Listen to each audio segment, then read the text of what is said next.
టీవీ4 Telugu news కి స్వాగతం. మహిళలు ముందడుగుతూనే సమాజంలో మహిళలకు సమానత్వంతో పాటు వారి సాధికారత అవుతుందని ప్రముఖ స్త్రీ ప్రసూతి వైద్య నిపుణురాలు స్వర్ణకుమారి కామెపల్లి అగ్రికల్చర్ ఏవో తారాదేవి అన్నారు. శుక్రవారం స్థానిక హోటల్ శ్రీధర్ కాన్ఫరెన్స్ హాల్లో వీర నారీమణులు ఆసియా సాధన సమితి ఆధ్వర్యంలో ముందస్తు అంతర్జాతీయ మహిళా దినోత్సవం సందర్భంగా రాజ్యాంగం బహుజన మహిళల సాధికారత అంశంపై జరిగిన సదస్సులో ముఖ్య అతిథిగా పాల్గొని ప్రసంగించారు. తొలుత తారాదేవి మాట్లాడుతూ మహిళలంటే చిన్నచూపుగా భావించే సమాజంలో మనం అధైర్యపడకుండా ముందుకు సాగాలన్నారు. స్త్రీల ఉన్నతితోనే సమాజం కూడా ఎదుగుతుందన్నారు. మనం నిర్ణయించుకున్న బాటలో మన ముందుకు సాగినప్పుడే మనకు సమానత్వం సాధికారత లభ్యమవుతుందన్నారు. డాక్టర్ స్వర్ణకుమారి మాట్లాడుతూ ఎలాంటి కష్టానికి నష్టానికి కుంగిపోకుండా ముందుకు సాగాలని, మహిళలలో అత్యధిక సంఖ్యలో బడుగు బలహీన వర్గాల వారు అభివృద్ధికి నోచుకోలేకపోతున్నారని, వీరు చదువు ఆరోగ్యాలపై ప్రధానంగా దృష్టి సారించాలని సూచించారు. నేడు యుక్త వయసు నుండి ప్రౌఢ వయసు వరకు ఒక వైరస్ కారణంగా గర్భాశయ క్యాన్సర్ వస్తుందని ఆందోళన వ్యక్తం చేశారు. దీని నివారణకు మహిళలు టీకాలు వేసుకోవాలని కోరారు.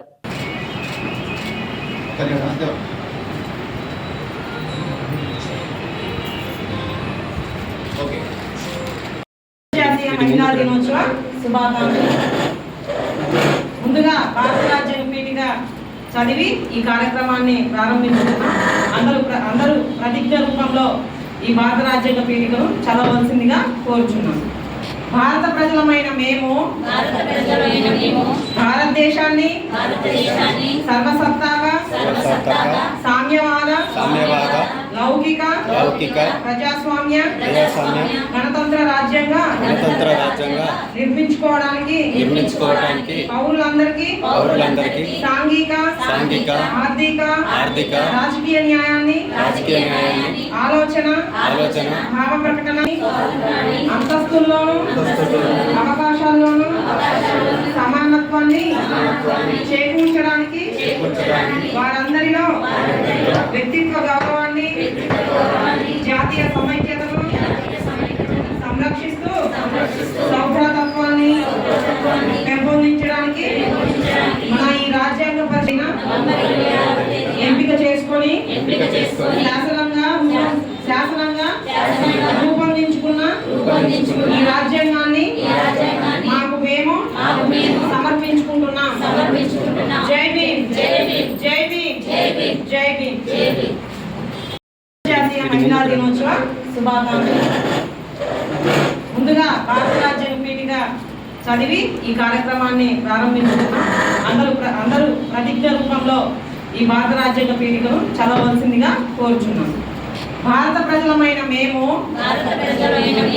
భారతదేశాన్ని సర్వసత్తాక సామ్యవాద లౌకిక ప్రజాస్వామ్య గణతంత్ర రాజ్యంగా నిర్మించుకోవడానికి పౌరులందరికీ సాంఘిక ఆర్థిక రాజకీయ న్యాయాన్ని ఆలోచన భావ ప్రకటన అంతస్తుల్లోనూ అవకాశాల్లోనూ సమానత్వాన్ని చేకూర్చడానికి వారందరిలో వ్యక్తిత్వ గౌరవాన్ని జాతీయ సమైక్యతను సంరక్షిస్తూ సౌభ్రతత్వాన్ని పెంపొందించడానికి మన ఈ రాజ్యాంగ పరిధిన ఎంపిక చేసుకొని శాసనంగా రూపొందించుకున్న ఈ రాజ్యాంగాన్ని మాకు మేము సమర్పించుకుంటున్నాం. జై భీమ్, జై భీమ్, జై భీమ్. ఉపేంద్రబాయ్ గారు వచ్చి దండలు వేయండి అమ్మా. దండలు వేసి వ్యవసాయంలో ఉండండి. ఆ వీడియోకి మంచి షూట్ వస్తుంది. మీరు కట్ చేసి మళ్ళీ తీయండి.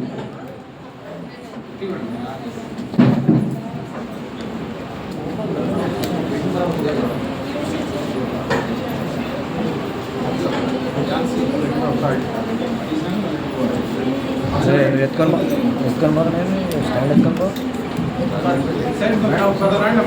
ఎత్తుకొని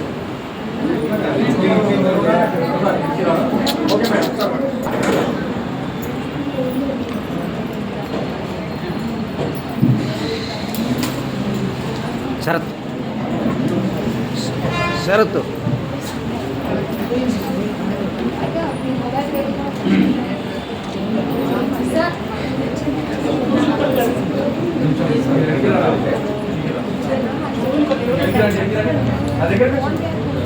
సాధిస్తాం మహనీయుల ఆశయాలను, సాధిస్తాం మహనీయుల ఆశయాలను. గట్టిగా చెప్పాలండి మహనీయులు గురించి. సాధిస్తాం మహనీయుల ఆశయాలను. అంతర్జాతీయ మహిళా దినోత్సవ శుభాకాంక్షలు. అందరూ కూడా వీరనారిమణుల ఆశయ సమితి వారి ఆధ్వర్యంలో ఇంత పెద్దగా చేసినటువంటి అంతర్జాతీయ మహిళా దినోత్సవ శుభాకాంక్షలు. అందరూ కూడా బ్యాగుని నడిపిస్తున్న అన్న భద్రనాయకన్న గారికి, మరియు ముఖ్య అతిథిగా విచ్చేసిన డాక్టర్ గారికి, మరియు అతినేత మహారాజులందరికీ, అదేవిధంగా ప్రింట్ అండ్ ఎలక్ట్రానిక్ మీడియా వారికి విచ్చేసిన మహిళా మూర్తులందరూ కూడా వీరనారిమణుల ఆశయ సాధన సమితి వారి తరఫున ప్రత్యేకమైనటువంటి మీ అందరికీ శుభాకాంక్షలు తెలియజేస్తూ ఉన్నా.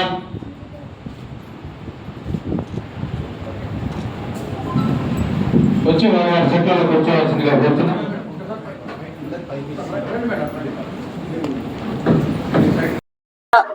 ఈ యొక్క మీటింగ్ కు వచ్చిన మహిళలందరికీ పేరు పేరిన జేబీములు.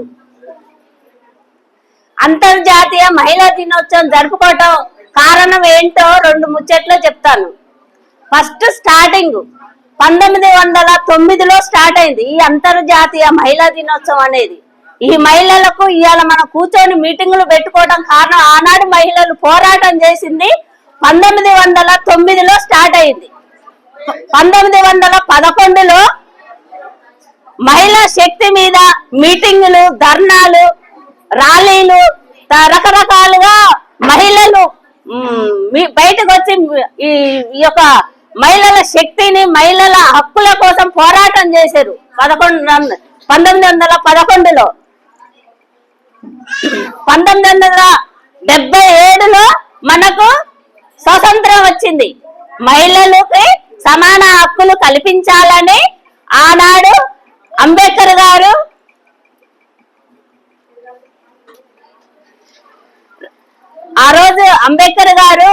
మనకు 60% రిజర్వేషన్లు పెరగాలని మన హిందూ కోడ్ బిల్లు ఆ రోజు మన నెహ్రూ ప్రధానమంత్రిగా ఉన్నప్పుడు. మహిళా దినోత్సవ శుభాకాంక్షలు అందరికీ. నేను ఈరోజు ఈ స్థాయిలో ఉండడానికి కారణం మా అమ్మగారండి. మా నాన్నగారు చిన్నతనంలోనే చనిపోయారు. తను ఒంటరి మహిళ అయింది కూడా మమ్మల్ని ముగ్గురు అమ్మాయిలేమేనండి మేము. ఆ ముగ్గురు అమ్మాయిల్ని కూడా మంచిగా చదివించి ఈ స్థాయిలో ఉంచారండి. ఇప్పటికీ కూడా కొంతమంది మహిళలు ఇంట్లో నుంచి బయటికి రాలేకపోతున్నారు. కానీ ఇప్పుడున్న ఇంటర్నెట్ సమావేశంలో మాత్రం కొంతమంది మహిళలు మగవారికి దీటుగా అన్ని సమావేశాల్లోనూ వాళ్ళే ఉన్నారు. చూడాలి అంటే మగవారికి ఎక్కడా కూడా తక్కువ కాదండి. మనం ఇదే ఒకటి మనం ఆలోచించుకోవాలి. ఏ వర్క్ లో చూసినా కానీ మగవారి కంటే మనమే ఎక్కువ శక్తి స్వరూపంగా నిలుస్తున్నాము. ఏ వర్క్ చేసినా వాళ్ళకంటే మనమే ఎక్కువ చేస్తున్నాము. ఏ రంగంలో చూసినా కానీ మహిళలు లేని ఏ విషయం కూడా జరగట్లేదు. సో మనం దేంట్లో తక్కువ కాదు. కాబట్టి ఈ సందర్భంగా మీకు చెప్పేది ఏంటి అంటే, ముందుగా అంతర్జాతీయ మహిళా దినోత్సవ శుభాకాంక్షలు. థ్యాంక్ యూ అండి. అంతర్జాతీయ మహిళా దినోత్సవ శుభాకాంక్షలు. అసలు ఈ మహిళా దినోత్సవం అంటే ఏంటి? దీన్ని మనమే ఎందుకు జరుపుకోవాలి? అసలు ఇది ఎక్కడి నుంచి వచ్చింది? మహిళా దినోత్సవం అనేది 1908లో న్యూయార్క్లోని మహిళల కంట ఎప్పుడు ఒక ఉద్యోగానికి, అంటే మీరు మామూలుగా మిరప తోటలకి పత్తి తీయడానికి వెళ్తారు కదా, రోజంతా పని చేస్తూ ఉండాలన్న వాళ్ళు. ఉదయం వెళ్తే నైట్ వరకు పని చేస్తూనే ఉండాలి.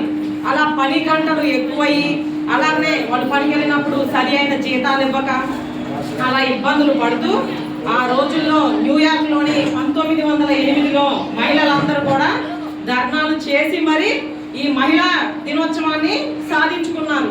అందుకనే ఈరోజు అప్పుడు అక్కడ ప్రభుత్వాలు చెప్పారనమాట, ఫిబ్రవరి లాస్ట్ వారాన్ని అంటే మార్చి 8ని మహిళా అంతర్జాతీయ దినోత్సవంగా జరుపుకోవాలి అనేసి.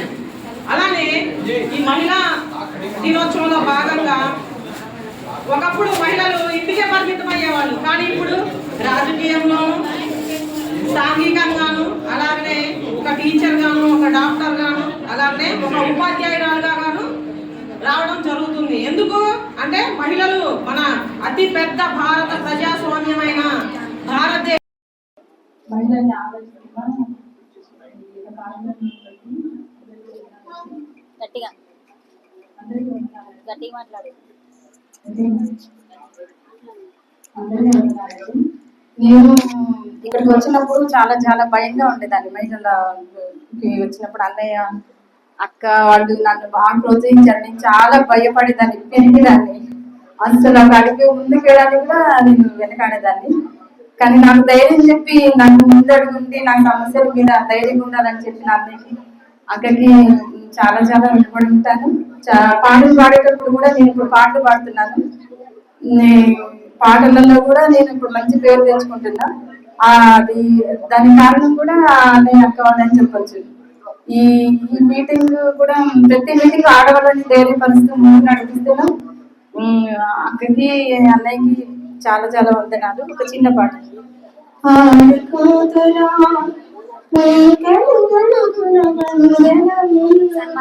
టైంలో పాట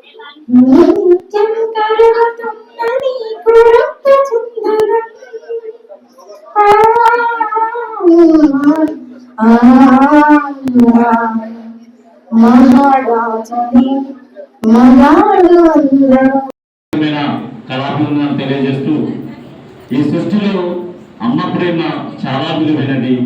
అమ్మ ప్రేమను ఎంత చెప్పినా వడదని చరిత ఈ అమ్మ ప్రేమ. అమ్మ పాట పాడే అదృష్టం అందరికీ రాదురా,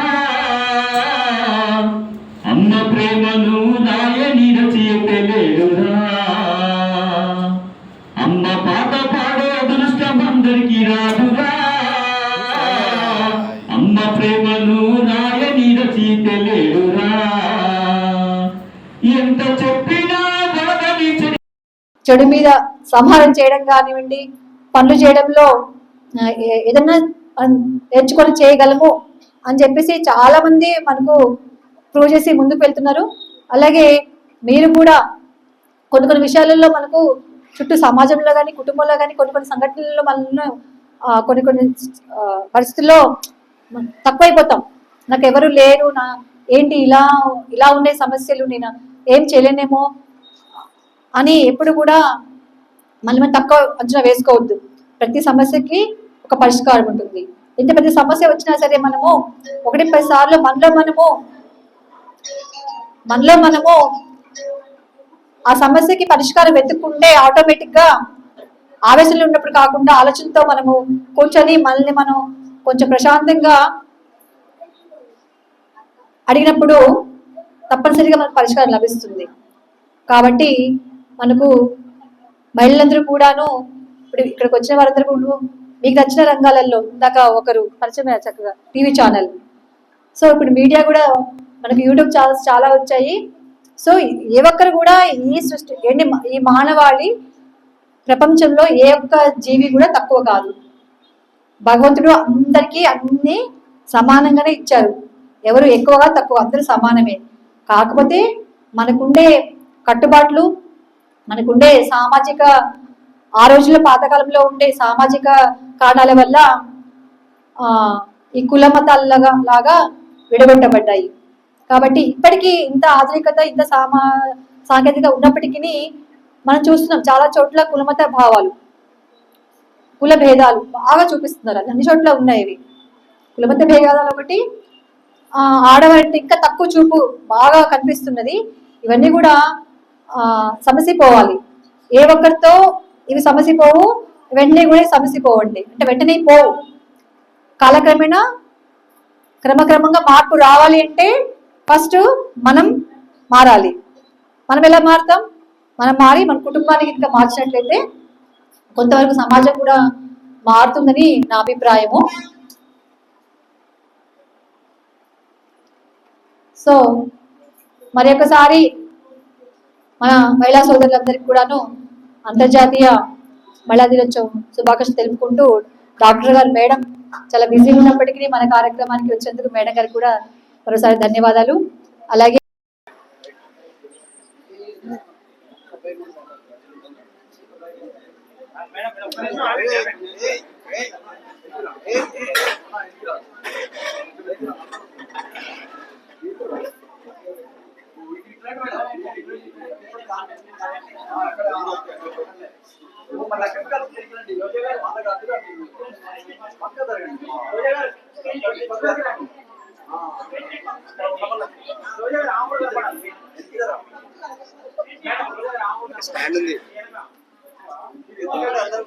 మహేష్ నుంచి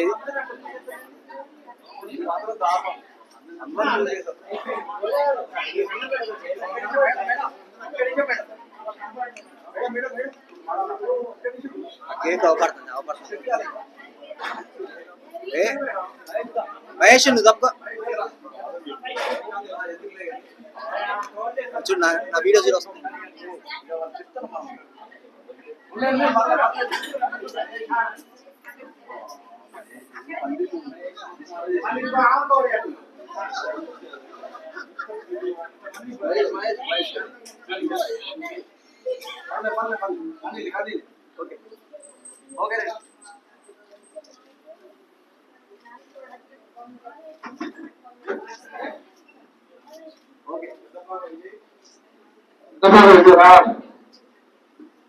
అమ్మ పాటని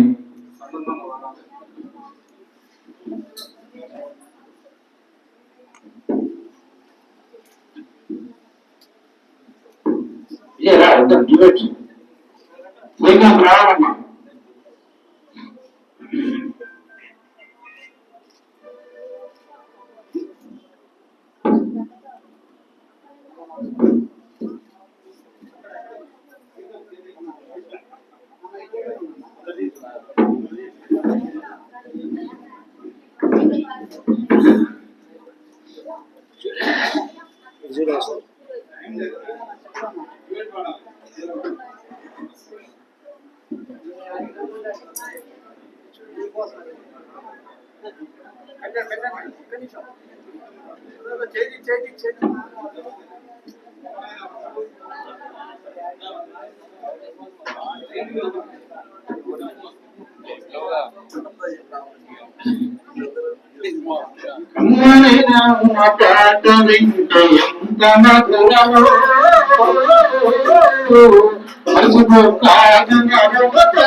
స్టాండ్ ఉంది మహేష్ వచ్చేది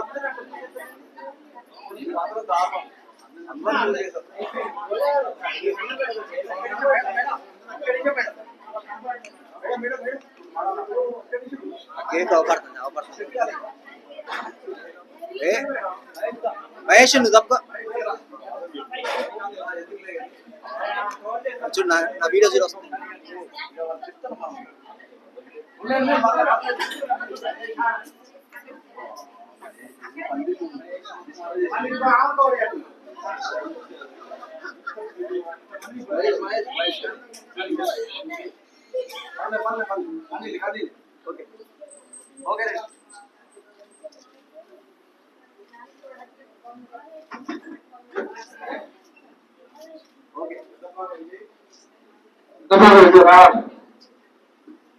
అమ్మ పాటని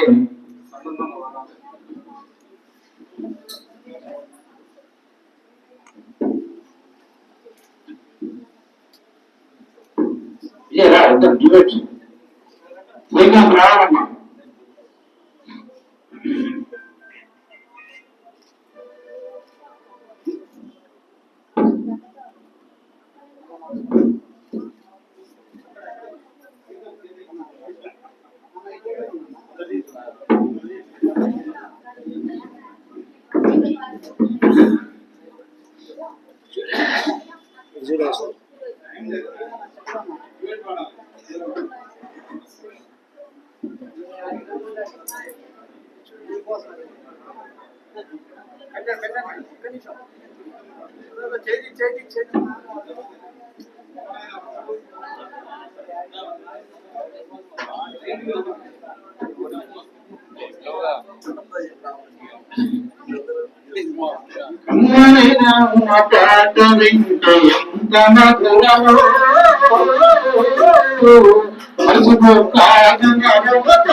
దినోత్సవ శుభాకాంక్షలు తెలుపుకుంటున్నాను.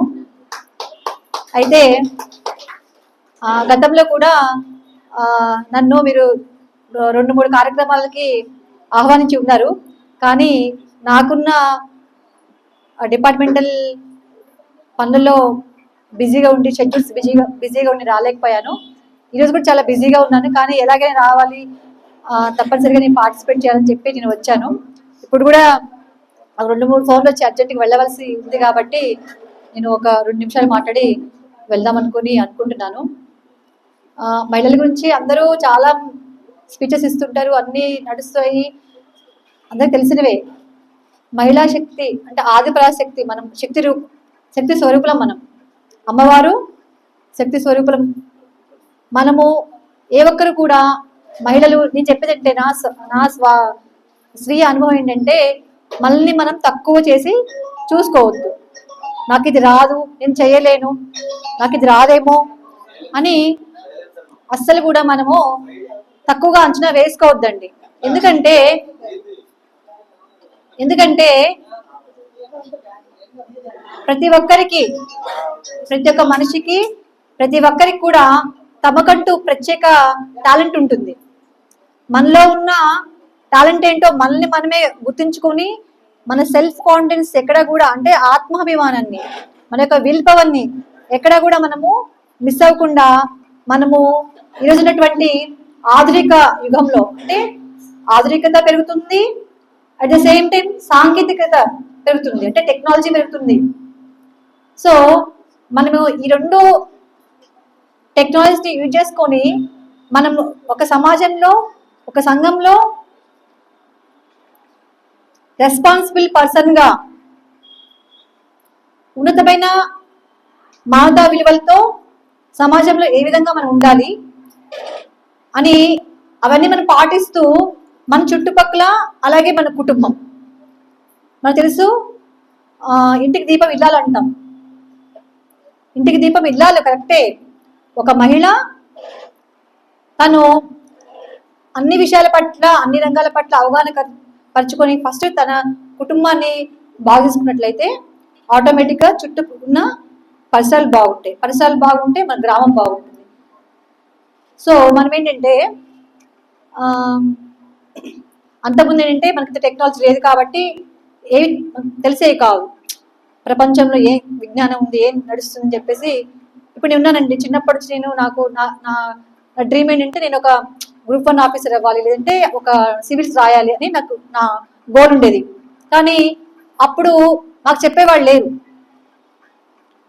ఎలా ప్రిపేర్ అవ్వాలి, ఎలా అటెంప్ట్స్ ఇవ్వాలి, ఏ విధంగా ప్రిపేర్ అవ్వాలి, ఎక్కడ కోచింగ్ తీసుకోవాలి అని చెప్పేవారు ఎవరు లేరు. మా నాన్నగారు ఒక 4th క్లాస్ ఎంప్లాయీ, మా ఫాదర్ ఏదో చిన్న ఉద్యోగం చేసుకుంటూ మమ్మల్ని చదివించారు. అయితే నేను 1వ తరగతి నుంచి 10 వరకు గవర్నమెంట్ స్కూల్ చదువుకున్నానండి. దాని తర్వాత ఇంటర్మీడియట్ బైపీసీ తీసుకొని బైపీసీ చదివి ఎంసెట్ రాశాను. ఎంసెట్లో ఏంటంటే నాకు మొక్కల పట్ల బాగా ఇంట్రెస్ట్ ఉండడం వల్ల నేను ఎంసెట్ రాశాను. రాయడం వల్ల నాకు బిఎస్సీ అగ్రికల్చర్ సీట్ వచ్చింది. బిఎస్సీ అగ్రికల్చర్ సీట్ వచ్చింది, గవర్నమెంట్ సీట్. సో ఆ రోజుల్లో ఏంటంటే చాలామంది ఈ ఫీల్డ్కి వచ్చేవాళ్ళు కాదు. వ్యవసాయ విద్య అనే ఒక కోర్స్ ఉన్నది, చదువుకోవాలి అని అంత తెలిసేది కాదు. మేము వెళ్ళి చదువుకున్నాము. తర్వాత నేను పెళ్ళైంది. పెళ్ళాక కూడా మా సారు బాగా ఎంకరేజ్ చేసి నన్ను ఉన్నత విద్య కొరకు, అంటే పీజీ కొరకు చదివించారు. సో ఇది నా ప్రస్థానం బ్రీఫ్గా మీకు చెప్పాలనుకున్నాను. ఎందుకంటే చిన్నప్పటి నుంచి ఒక గోల్ పెట్టుకోవాలండి. ఎప్పుడు కూడా మనం వారితో వీరితో పోల్చుకోవద్దు. ఏ విధంగా పోల్చుకోవాలి అంటే ఏదైనా మంచి విషయాల్లో పోల్చుకొని కంపేర్ చేసుకొని మనము డెవలప్ అవడానికి ట్రై చేయాలి. కానీ నాకు ఇది లేదు, అది లేదు అని ఎప్పుడు పోల్చుకోవద్దు. ఉదాహరణకు జనరల్గా సైకాలజీ ఎలా ఉంటుందంటే, బయట ఇప్పుడు పక్కన వాళ్ళకి ఒక మంచి ఇల్లు ఉందండి, మంచి ఇల్లు కొనుక్కున్నారు వాళ్ళు, మంచి ఇల్లు కట్టుకున్నారు వాళ్ళు, మనకి ఇల్లు లేదు. వాళ్ళకి ఒక మంచి కారు ఉంది, మనకు లేదు. సో వాళ్ళకి లేదు, వాళ్ళకు ఉంది, మనకు లేదనే కంపారిజన్ స్టార్ట్ అవుతుంది అనమాట జనరల్గా ఇళ్లలో. అవునా కాదా? అది ఎవరికైనా సైకాలజీ ఉంటుంది, నాకు కానీ మీకు ఎవరికైనా అందరికీ. కానీ మనం అలా పోల్చుకోవద్దు. మనకున్నంతలో మనం ఏ విధంగా జీవించాలి, మనకున్నంతలో మనము క్వాలిటీ ఆఫ్ లివింగ్ ఏ విధంగా మనం జీవించాలి, మనం ఏ విధంగా మనకున్న టాలెంట్తో పైకి మనం డెవలప్ అయ్యి ఏ విధంగా మనకు కావాల్సిన కనీస అవసరాలను సమకూర్చుకోవాలి, మన ఇంటిని ఏ విధంగా చూసుకోవాలి, మన పిల్లలకు ఎటువంటి విద్యను ఇవ్వాలి, సమాజంలో మన రెస్పాన్సిబిలిటీ ఏంటి, ఇవన్నీ చేసుకోవాలి. తర్వాత వీలైనంత వరకు సామాజిక సేవ చేయడానికి ప్రయత్నించాలి. ఇప్పుడు మనం చూసుకుందాం, 2020లో మనకు పాండమిక్ వచ్చింది, COVID-19 వచ్చింది. కోవిడ్ వల్ల చాలా ప్రపంచం అంతటా కూడా కొంచెం అల్లకల్లోలం అయిపోయింది. అలాంటి టైంలో చాలా మంది ముందుకొచ్చి సామాజిక సేవలు చేశారు, చాలా. సో ఎప్పుడైనా సరే అవసరం ఉన్న వారికి సహాయపడుతూ మనం ఎంచుకున్న రంగం కానీ వృత్తి కానీ దానిలో ముందుకు వెళ్తూ ఉండాలి. ఇంకొకటి నేను చెప్పదలుచుకుందండి, వ్యవసాయ రంగం కంప్లీట్గా మేము చూసినట్లయితే గ్రామీణ ప్రాంతాలలో మహిళలు లేనిదే వ్యవసాయం లేదు. ఎందుకంటారా? తెలుసా? ఎందుకంటే నాట్లు వేసే దగ్గర నుంచి పత్తి విత్తనాలు పెట్టాలన్నా, నాట్లు వేయాలన్నా, పత్తి తీయాలన్నా, మిర్చి నాట్లు వేయాలన్నా, మిర్చి కోతలు చేయాలన్నా కంపల్సరీ మహిళలు ఉండాల్సిందే. మహిళా కూలీలు, మహిళా రైతులు. ఇప్పుడు మనం చూస్తుంటామండి, నాట్లు వేస్తుంటారు కదా, అంత లేడీసే. అంటే ఏంటి? మనం పంటను పండిస్తున్నాం, మొక్కలు నాటుతున్నాం. ఆ మొక్కలు నాటాక మంచిగా పెరిగి మంచి పంట వచ్చాక 10 మందికి తినడానికి ఇక్కడ విచ్చేస్తున్న మహిళా మనులందరికీ అడ్వాన్స్ అంతర్జాతీయ మహిళా దినోత్సవ శుభాకాంక్షలు తెలియజేస్తున్నాను. ఇంత గొప్ప ప్రోగ్రామ్ అరేంజ్ చేస్తున్న వరుణ్ నాయక్ గారికి, ఉపేంద్ర గారికి, జ్యోతి గారికి, మరియు అందరూ వీర నారీ మండలి సాధారణ కమిటీ మెంబర్స్ అందరికీ వందనాలు తెలియజేస్తున్నాను. ముందుగా ఈ మహిళా దినోత్సవం గురించి చెప్పే ముందు నేను మా మదర్ అయిన సుశీలమ్మ గారిని తలుచుకోవాలనుకుంటున్నాను. నేను ఈ స్టేజ్ లో ఇంతగా నేను ఇలా నిలబడ్డాను అంటే దానికి ముఖ్య కారణం మా అమ్మ పేరు శ్రీమతి సుశీల గారు. ఆవిడ ఎంత స్ట్రిక్ట్ అంటే నేను క్లాస్ లో ప్రతి సబ్జెక్ట్ లోనూ ఫస్ట్ రావాలి. ఫస్ట్ రాకపోతే నాకు ఆ రోజు భోజనం ఉండేది కాదు. బయటికి పంపించేసేది, అడుగు మీద కూర్చోబెట్టి అక్కడ చదవాలనేది. ఏంటి నాకు ఇలాంటి తల్లి వచ్చింది, అందరూ ఎంత బాగా చూసుకుంటారు, మా అమ్మ ఏంటి నాకు ఇన్ని శిక్షలు వేస్తుంది అని చెప్పి బాగా తిట్టుకునేదాన్ని నేను. కానీ నాకు తెలిసాను కదా ఆవిడ యొక్క ఆశయం ఏంటోంది. నాకు ఎప్పుడు కూడా చెప్పేది, నువ్వు డాక్టర్ అవ్వాలమ్మా, నువ్వు డాక్టర్ అవ్వాలి, నీకు వీలైనంత డాక్టర్ అయ్యాక నువ్వు వీలైనంత తక్కువ ఖర్చులో మన సమాజానికి, మనం ఎక్కడి నుంచి వచ్చామో వాళ్ళ ప్రజలకి నువ్వు సేవ చేయాలని నాకు చిన్నప్పటి నుంచి కూడా బోధిస్తా ఉండేది. సరే అట్లాగే తీసుకునేదాన్ని. కానీ ఒకసారి ఏమైందంటే చిన్న ఇన్సిడెంట్ జరిగింది నా లైఫ్ లో. నేను 9th క్లాస్ లో ఉన్నట్టున్నాను. తెలుగు పేపర్లో ఏంటంటే ఫస్ట్ బిట్లు ఇస్తారు, బిట్లు ప్లస్ క్వశ్చన్స్ వస్తాయి. బిట్లు ఫస్ట్ చూశాను, చూస్తే అన్ని వచ్చినాయి కదా అనేసి నేను రాసేసాను అనుకున్నాను మైండ్ లో. అన్ని 10కి 10 వచ్చేసాయి, పర్వాలేదు 10కి 10 20 మార్క్స్ వచ్చేస్తాయి అనుకున్నా. థియరీ రాశాక బిట్స్ చేసేసానని పేపర్ ఇచ్చాను. పేపర్ ఇచ్చి ఇంకా నేను బయటకు కూడా రాలేదు, గుర్తొచ్చింది. నేను అది ఎంటర్ చేయలేదు కదా, బిట్స్ రాయలేదు కదా అని చెప్పి గబగబా సార్ దగ్గరికి వెళ్ళి, సార్ నేను ఇట్లా మిస్ అయిపోయాను, నేను మైండ్లో అనుకున్నాను కానీ రాయలేదు, కొంచెం అవకాశం ఇవ్వండి అంటే, నువ్వు టీచర్ కూతురు అయితే మాత్రం ఏంటి, మా నాన్నగారికి టీచర్ సార్ అది అని కూడా బతివాలాడు. నువ్వు టీచర్ కూతురు అయితే ఏంటి గొప్ప ఏంటి, నోరు కూర్చుని వెళ్ళి అన్నారు నన్ను. అంటే ఇంకా నేను బయటకు వచ్చాను. బాబోయ్ ఇప్పుడు మా అమ్మ దగ్గరికి వెళ్తే ఏం చేస్తుంది, చంపేస్తుంది నన్ను, ఏం చేయాలి, నేను ఇంటికి వెళ్ళను అనేసి చెట్టు కింద కూర్చుని ఏడుస్తుంటే మా ఫాదర్ చూస్తున్నారు, గమనిస్తున్నారు, అటు ఇటు రౌండ్స్ వేస్తూ ఏంటి అమ్మాయి డల్లగా ఉంది ఏంటి అనుకుంటున్నారు. కానీ నా దగ్గరికి రాలేకపోతున్నారు. నేను వెళుతూ ఉంటే మధ్యలో ఒక కాలువ వస్తుంది, ఆ కాలువలో దూకేసి చచ్చిపోతే బెటర్ ఏమో, మా అమ్మకి నేను ఆన్సర్ చేయలేను అని చెప్పి అనుకున్నా. అట్లాగే వెళ్తుంటే బ్రిడ్జ్ దగ్గర నించుంటే అన్ని వెహికల్స్ వెళ్తున్నాయి. మాస్టర్ గారు అమ్మాయి ఎందుకు అక్కడ నించుందని చెప్పి, ఏంటమ్మా అంటే ఏం లేదు అన్నా. అని ఇంకమ్మ వీళ్ళు ఎవరెవరు చూస్తారు, మళ్ళీ ఇది కూడా బాగోదని చెప్పి ఇంటికి వెళ్ళి అమ్మకి కాళ్ళు పట్టేసుకున్నాను. వెళ్ళగానే కాళ్ళు పట్టుకున్నాను. అమ్మ తప్పు అయిపోయింది, ఇలాగా 10 మార్కులు మిస్ అయిపోయాను, రాశాను అనుకున్నాను కానీ రాయలేదు, టీచర్ బతివలాంటి కూడా నాకు అవకాశం లేదు అని చెప్పంటే, నువ్వు ఇది తప్పు కిందనే నీకు లైఫ్ లో గుర్తుండాలంటే నీకు నేను పనిష్మెంట్ ఇవ్వాల్సిందే అనేసి మళ్ళీ ఆ రోజు కూడా 2 days నాకు భోజనం పెట్టలేదు మా అమ్మ. భోజనం పెట్టకపోతే ఇప్పుడు 20 మార్కులు మిస్ అయ్యావు కాబట్టి మిగతా సబ్జెక్టులు ఎలా కవర్ చేస్తావు నాకు తెలియదు, అవి కవర్ చేసి నువ్వు మళ్ళీ క్లాస్ టాప్ వస్తేనే నీకు అన్నం పెడతానని చెప్పింది అనమాట. అంటే ఇంకా నేను నెక్స్ట్ ఎగ్జామ్ కి మళ్ళీ వేరే వాళ్ళతో పోల్చుకుంటూ ఎక్స్ట్రా రాయాలని చెప్పి మొత్తానికి ఆ ఎగ్జామ్ లో అన్నింటిలో టోటల్ ఫస్ట్ వచ్చారు. ఆ రోజు మాట్లాడింది మమ్మీ మళ్ళీ నాతోటి, ఆమె అంత గట్టినమైన శిక్షలు నాకు వేయబట్టి నేను ఈ సొసైటీలో ఈ పొజిషన్ లో ఉన్నాను. అందుకని ఎలాంటి కష్టం వచ్చినా కూడా నేను భయపడను, ఎలాంటి డిఫికల్ట్ కేసు వచ్చినా కూడా భయపడను, చేయడానికి ముందు వస్తూ ఉంటాను. అలాగే మీరు కూడా ఇప్పుడు ఎందుకు అమ్మ గురించి ఎందుకు చెప్పానంటే, మీరు కూడా ఇప్పుడు ఏంటంటే ఇప్పుడు తల్లులు ఏం చేస్తున్నారంటే ఎక్కువ గారాబం చేసేస్తున్నారు. గారాబం వల్ల ఏంటంటే పిల్లలు చెడిపోవడం, చెడు దృష్టి, వాళ్ళ ఫోన్ అడగగానే ఫోన్ కొనిచ్చేయడం, బిర్యానీ అనగానే బిర్యానీ తెప్పించేయడం, మూవీస్ అనగానే ఫస్ట్ డేనే వెళ్ళిపోవాలంటే వెళ్ళిపోవాల్సిందే. ఇట్లాగా అధికారం చేయడం వల్ల సొసైటీకి మంచి పిల్లల్ని ఇవ్వట్లేదు. కాబట్టి మీరు కనీసం మా అమ్మని దృష్టిలో పెట్టుకునైనా సరే, నేను అమ్మలా నేను ఉండలేకపోయాను కానీ నేను కూడా గారాబం చేస్తున్నాను, అది కూడా కరెక్ట్ కదా, నాకు నేనుగా మళ్ళీ కరెక్ట్ చేసుకుని మళ్ళీ పిల్లల దగ్గర గట్టిగా ఉండడం ట్రై చేస్తున్నాను. మీరు అర్థం చేసుకుని పిల్లల్ని అధికారంలో చేస్తే రేపు బాధపడేది మీరే. ఎందుకంటే వాళ్ళు సరిగ్గా సెటిల్ కాకపోతే జీవితాంతం బాధపడాల్సి వస్తుంది. వాళ్ళే కాదు ఇంకా నెక్స్ట్ జనరేషన్ కూడా ఇలా బ్యాక్ అయిపోతూ ఉంటారు. కాబట్టి మనం తక్కువ కులం నుంచి వచ్చి తక్కువ జాతుల నుంచి వచ్చాం కాబట్టి అదర్ క్యాస్ట్ల కన్నా కూడా మనం 3-4 గింతలు కష్టపడితేనే కానీ సొసైటీలో పేరు రాదు. అలాగే మనకి మంచి కాలేజెస్ కానీ మంచి స్కూల్ కానీ ప్రైవేట్ స్కూల్లో చదవడానికి కానీ మనకు స్థలం ఉంటుంది కాబట్టి గట్టిగా చదవాలి. ఒక 1 time చదివితే మనం 5 times చదవాల్సింది. అలా చదివితేనే మనం ఈ ఎంట్రన్స్ వీటికి కోపపడతాం. ఎందుకంటే వాళ్ళకి స్పెషల్ కోచింగ్ ఉంటుంది, వాళ్ళకి ఏ మార్కులు వస్తాయో ఎట్లయినా వాళ్ళు సెటిల్ అయిపోతారు. వాళ్ళకి ఒక గోల్ పెట్టేస్తారో గోల్ ప్రకారం వాళ్ళకి అందరూ సపోర్ట్ ఉంటుంది. మనకేంటంటే ఏ సపోర్ట్ ఉండదు. ఏదన్నా పెద్ద దానిలోకి వెళ్ళాలంటే డబ్బులు ఉండవు. కాబట్టి మీరు చిన్నప్పటి నుంచి కూడా మేము కూడా గవర్నమెంట్ స్కూల్ నుంచే వచ్చాను. నాకు తెలియదు ప్రైవేట్ స్కూల్ ఎలా ఉంటాయో కూడా తెలియదు అసలు. మా అందరినీ ట్యూషన్కి పంపించండి అందరూ మా బ్యాచ్లో అందరూ ట్యూషన్ జాయిన్ అయ్యారు. నేను ఒక్కదాన్నే తప్ప.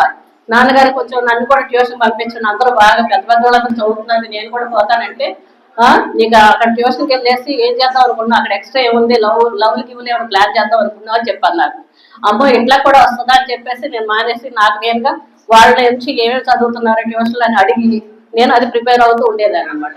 అట్లాగే ఇద్దరు ఫాదర్ మదర్ అంత గట్టిగా స్ట్రిక్ట్ గా ఉండబట్టి మేము ముగ్గురు కూడా చక్కగా సెటిల్ అయ్యాము. మా బ్రదర్ కూడా ఇంజనీరు, మా చెల్లి ఇంజనీరు, వాళ్ళు కూడా మా చెల్లి యూకే వెళ్ళింది, మంచిగా సెటిల్ అయింది. మా బ్రదర్ కూడా మంచిగా సెటిల్ అయ్యాడు. సో అలాగే ఫ్యామిలీ సెటిల్ అయితే పేరెంట్స్ ఎంతో ఆనందం. కాబట్టి మనం ఇలా ఈ సొసైటీలో ఇంత గొప్పగా ఉండాలంటే ఒక మహిళ చేయగలదు, అది తల్లే చేయగలదు. కాబట్టి ఈ మహిళా దినోత్సవం సందర్భంగా మీరందరూ గమనించాలని కోరుకుంటున్నాను. ఇంకొక విషయం చెప్దాం అనుకున్నాను, మహిళలు ఆరోగ్య విషయంలో కూడా బాగా బ్యాకప్ ఉంటారు. సరిగ్గా అంటే ప్లాన్ ఉండదు, ఎక్కువగా ఎనీమిక్ గా ఉంటారు, టయానికి భోజనం చేయరు, అంత పిల్లలకు పెట్టేసి ఇప్పుడేం పస్తులు ఉంటది, పిల్లలు హ్యాపీగా ఉంటే చాలా నాకు బాగున్నాడు అని అనుకుంటారు. అది కరెక్ట్ కాదు. ఆ మహిళ ఆరోగ్యంగా ఉంటేనే కుటుంబం ఆరోగ్యంగా ఉంటది. ఇప్పుడు కొత్తగా ఏంటంటే ఇంకొక విషయం చెప్తాను అనుకున్నా, సర్వీరక్స్ అని ఒక సర్వైకల్ క్యాన్సర్ తప్పించే వ్యాక్సిన్ ఒకటి వచ్చింది. ఇప్పుడు సందర్భం వచ్చింది కాబట్టి మీరు అందరికీ ఒకసారి చెప్తున్నాను, తప్పకుండా ఆ వ్యాక్సిన్ చిన్నపిల్లలకి 15 ఏళ్ళ నుంచి 25 ఏళ్ల మధ్యలో వాళ్ళకి కంపల్సరిగా 3 డోసులు తీసుకుంటే సర్వైకల్ క్యాన్సర్